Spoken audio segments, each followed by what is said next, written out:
I'm William. I'm 77 years old, and I need to tell you something that took me half a century to understand. Everything you're chasing won't give you what you think it will. The money, the title, the respect, the house, the car, all of it. I know because I got all of it, and I was still empty. The lie I told myself for 50 years. I'll be happy when. That was my mantra for most of my life.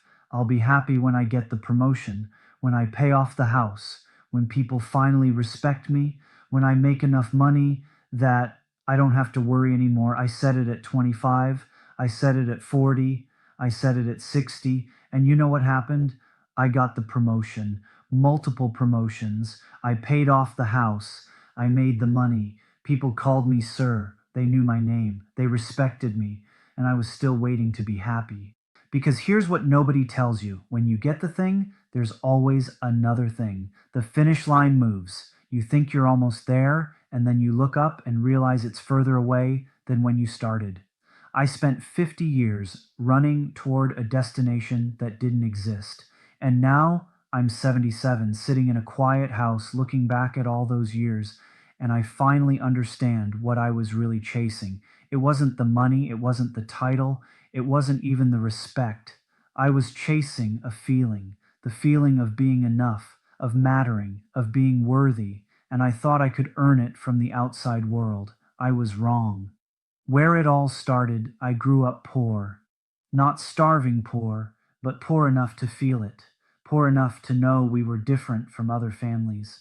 My father worked at a textile factory for 38 years, 6 days a week, 10-hour shifts, came home every night with his hands stained and his back aching. And you know how people treated him? Like he was invisible, like he didn't matter. I was maybe 10 years old when I first noticed it. We were at the bank. My father was trying to get a small loan to fix our car. The loan officer barely looked at him, spoke to him like he was stupid, made him wait for an hour just to tell him no.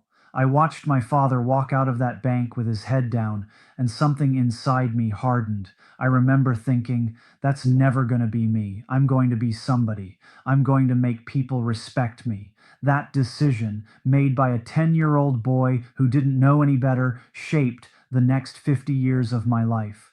The climb, I started working at 16, saved every penny, got a scholarship to a state college, first person in my family to go, studied business, graduated top of my class, got hired at a mid-sized manufacturing company as a junior analyst.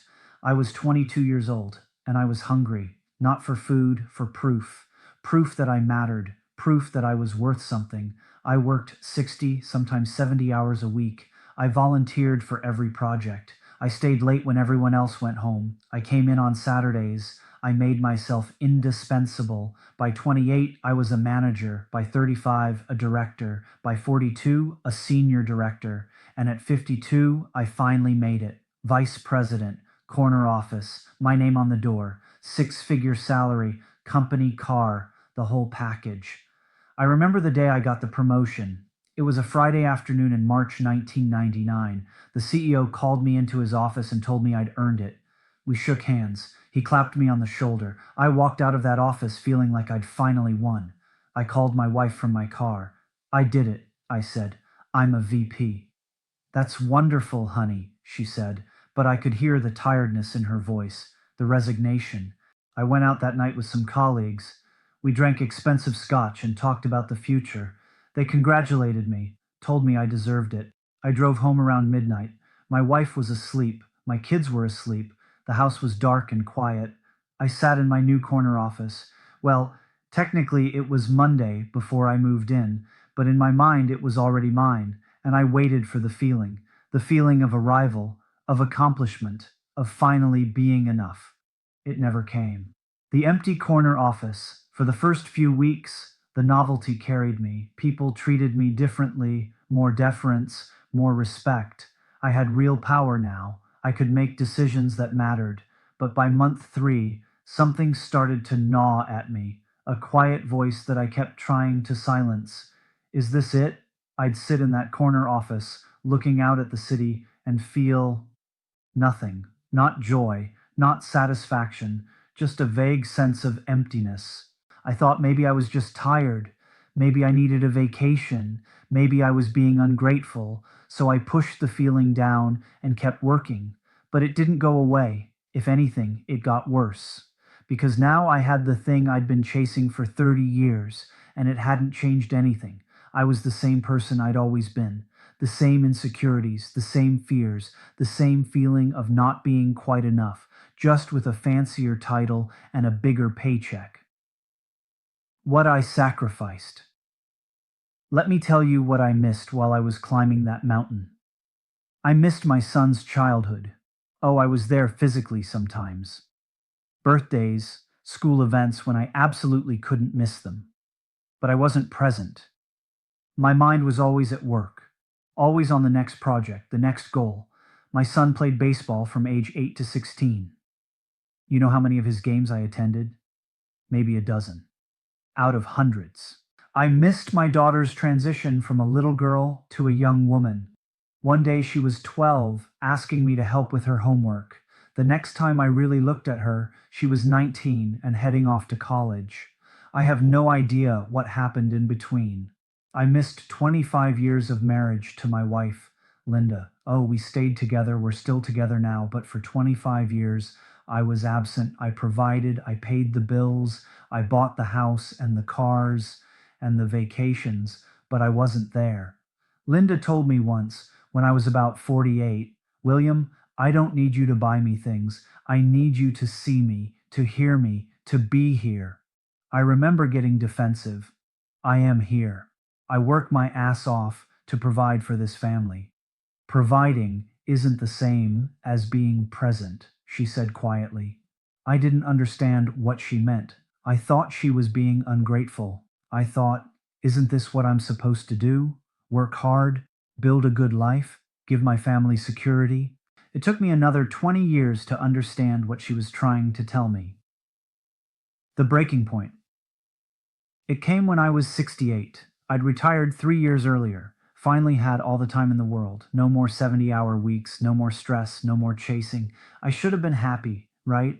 I'd made it. I'd climbed the mountain. I had the money, the house, the retirement savings, everything I'd worked for. But I was miserable because when you spend 50 years running, you forget how to stand still. When you spend 50 years postponing your life, waiting for the moment when you'll finally be happy, you wake up one day and realize you don't know how to be happy at all. I was 68 years old, sitting in my paid off house with money in the bank, and I didn't know what to do with myself. My kids were grown with families of their own. They called once a week out of obligation. Our conversations were polite, surface level. I barely knew my grandchildren. Linda was there, but we'd become strangers who shared a house. We were friendly, cordial, but we didn't really know each other anymore. And one day I looked in the mirror and thought, I wasted it. I wasted my whole life chasing something that was never going to make me happy. That's when I finally broke down. What finally changed? It started small, a book Linda left on the coffee table, some self help thing about mindfulness. I would have mocked it 20 years earlier. But at 68, desperate and empty, I picked it up. One line stopped me cold. You cannot earn your way into worthiness. You can only accept it. I read that sentence probably 50 times, and something inside me cracked open. All those years, all that climbing, all that proving, and worthiness was never something I needed to earn. It was something I already had. I just needed to accept it. I started slowly to change, not my circumstances, those were fine. I started to change how I saw myself, how I saw the world. I started meditating, just 10 minutes a day at first, sitting quietly, not trying to achieve anything, just being. It was torture at first. My mind wouldn't stop. All I could think about was everything I should be doing, everything I'd done wrong, everything I'd missed, but I kept at it, and gradually something shifted. I started noticing things I'd been blind to for decades. The way morning light came through the kitchen window, the sound of birds outside, the taste of my coffee. I started really listening when Linda talked, not planning my response, not thinking about something else, actually listening.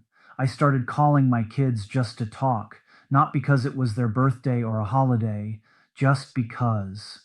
I started asking my grandkids about their lives, their interests, their dreams, and actually hearing their answers. And slowly, very slowly, that emptiness started to fill, not with achievements, not with possessions, not with external validation, but with presence, with connection, with acceptance of who I was, exactly as I was, what I know now. I'm 77 years old now, and here's what I finally understand. Everything I was chasing, the money, the title, the respect, those things are fine. There's nothing wrong with success. There's nothing wrong with ambition, but they can't give you what I was looking for. They can't make you feel worthy. They can't make you feel enough. They can't make you happy because worthiness isn't something you earn. It's something you accept. Happiness isn't a destination you arrive at. It's a choice you make in each moment. And the hole I was trying to fill for 50 years, it wasn't a hole at all. It was a misunderstanding. I thought something was missing. I thought I needed to become more, achieve more, prove more, but nothing was missing. I was already whole. I was already enough. I just couldn't see it because I was too busy running. My friends at 77, I have two groups of friends now, and the difference between them tells you everything you need to know about what matters. Group 1, still chasing, still comparing, still keeping score. I have a friend named Harold. He's 84, and he's still mad that his neighbor has a nicer car than him. 84 years old, still measuring his worth by what other people have. Another friend, Margaret, 79. Every conversation is a complaint. Her health, her kids who don't visit enough, her pension that's not big enough. She's been unhappy for as long as I've known her, and she'll be unhappy until the day she dies because she's still waiting for something outside herself to change so she can finally be okay. Then there's Group 2. My friend Earl is 86, lives in a small apartment, fixed income. His health isn't great, but he's the happiest person I know. You know what he told me last week? William, I spent 60 years trying to be somebody. Now I'm just trying to be here, and it's so much better. That's the difference. Not money, not health, not circumstances. It's whether you've made peace with yourself, whether you've stopped running and started living, what real freedom feels like. You want to know what real freedom is. It's not having enough money that you don't have to work. It's not having people know your name. It's not having the corner office or the big house or the fancy car. Real freedom is not needing anything outside yourself to be okay inside yourself. Real freedom is when someone criticizes you and it rolls off like water because you're not looking to them for validation anymore. Real freedom is looking in the mirror at your 77-year-old face with all its wrinkles and age spots and imperfections and thinking, yeah, that's me, and I'm okay with that.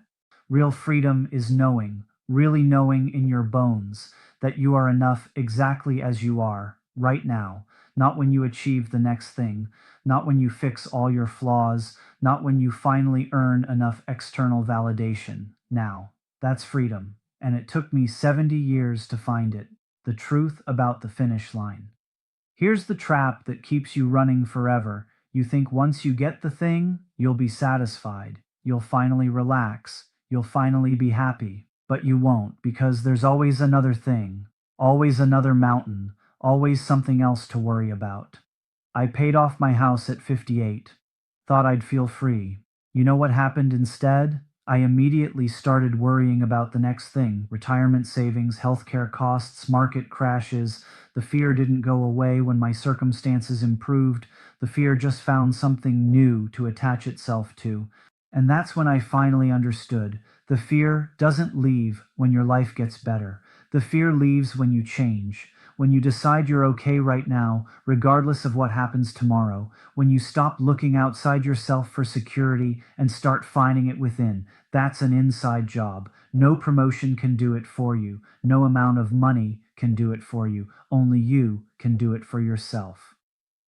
What I'd tell my younger self if I could go back and talk to 25-year-old William, the one who was just starting his climb, here's what I'd say. You are already enough. Not when you get the promotion, not when you make the money, not when you prove yourself to all the people who look down on your father. Right now, today, exactly as you are worthy of love, of respect, of happiness, not because of what you achieve, but because you exist. Stop running towards some imaginary finish line. There is no finish line. Life is happening now while you're busy preparing to live later. Your kids are going to grow up whether you're present or not. Your wife is going to need you whether you're making six figures or 60,000. Your life is going to pass whether you're paying attention or not, so pay attention. Be here. Stop postponing your life. The corner office won't make you happy. The title won't make you feel worthy. The respect of strangers won't fill the hole you're trying to fill. Only you can fill that hole. And you do it by accepting that there was never a hole in the first place. You were always whole. You just couldn't see it because you were too busy running. My message to you: I'm 77 years old. I spent 50 years of my life chasing the wrong things. And now, from the other side of all that striving, I can finally see clearly. If you're reading this and you're telling yourself, I'll be happy when, stop. Stop waiting for permission to be happy. Stop waiting for the perfect circumstances. Stop waiting to feel worthy once you've achieved enough. You are enough right now, not because of what you've done, not because of what you own, not because of who you know or what title you have. You're enough because you exist. That's it. That's the whole secret. Everything you're looking for is already inside you. You just have to stop running long enough to notice. I wasted 50 years before I figured that out. Don't waste yours. I'm William. I'm 77 years old. And if I could give you one gift, it would be this: the knowledge that you don't need to earn your worth. You already have it. Stop chasing. Start living. Start now. Because later is a lie, and life is happening right now, whether you're paying attention or not.